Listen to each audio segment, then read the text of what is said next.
In this devotional, I'm going to share with you 3 thoughts from Joshua chapter 6, verses 1 through 7, where I'll answer the question, how was Jericho defeated?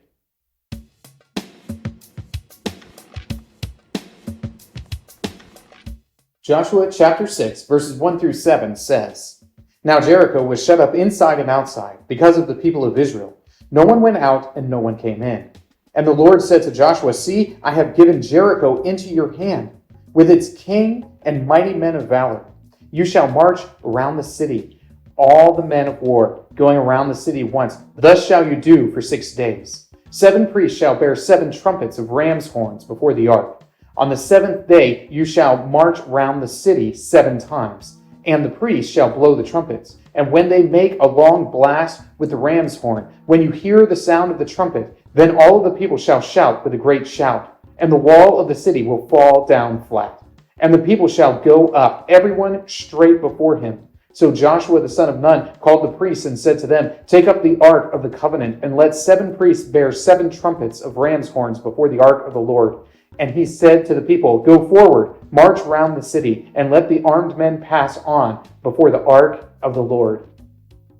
The fall of Jericho was one of my favorite Bible stories when I was a little kid. I loved to hear about it, and they would have us do these little skits in Sunday school where you walk around the table as if it's the city and sort of pantomime everything that's going on.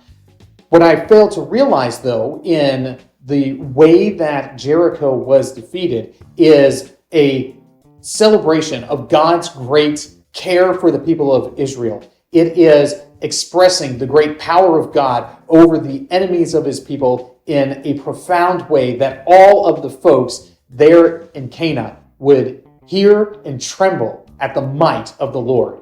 With this in mind, here are 3 thoughts from Joshua chapter 6, verses 1 through 7, answering the question, how was Jericho defeated? Thought number 1, God's power. There is no mistake to be made here. Jericho is defeated by the power of God.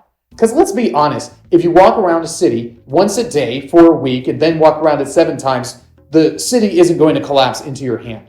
This is something that's happening by the power of God. And God is making it so that the walls of Jericho will collapse in, and the people of Israel can then go in and do the dirty work of killing all of the soldiers. But it's God's power that gives the great victory into the hands of Israel. It's God's power that make the walls fall. And it's this great display of power that will cause fear in the hearts of all the people of Canaan, and it will cause confidence in the hearts of all of the people of Israel. God's power is how Jericho was defeated. Thought number 2, parade. It's a parade that's taking place. It's a parade that's taking place, and they're walking around the city. And as they walk around the city, nothing is happening structurally to the town. Nothing is happening. It's just a display of faithfulness on the part of the people of Israel.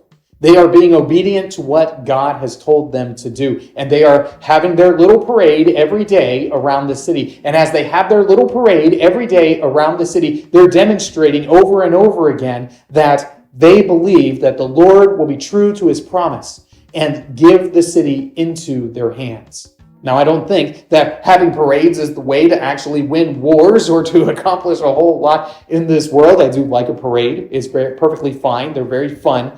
But I don't think that they're accomplishing a whole lot. But it's the obedience to God that is helping the people of Israel to realize that as they are faithful to God, God is faithful to his promise, and he will accomplish for them the great task of settling them into this promised land.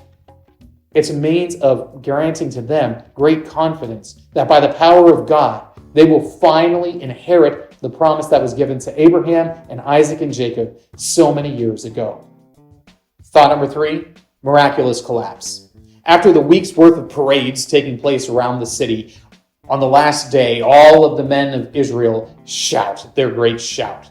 And the trumpets all blast. And I've heard people say that it's the sound waves that are causing the city to collapse. I really just don't think that makes a whole lot of sense. It just doesn't ring true to me. It seems far more likely that God is miraculously causing these walls to collapse. Because let's face it, if you could knock down city walls just by screaming, people would be doing it. They would be doing it all the time to accomplish their purposes in the world. But we just don't see that happening. What we see is that God miraculously gives the people of Israel the city of Jericho and expects them to devote it to destruction. And this is what the people of Israel do. Because after the walls miraculously collapse in, the men of Israel go in and attack the city, and they devote to destruction all of the things that are there.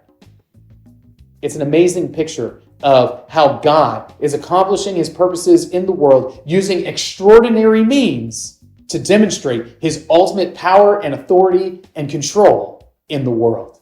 That's a lesson that we all need to learn and hear again and again, so that we will trust in and glorify God in all things.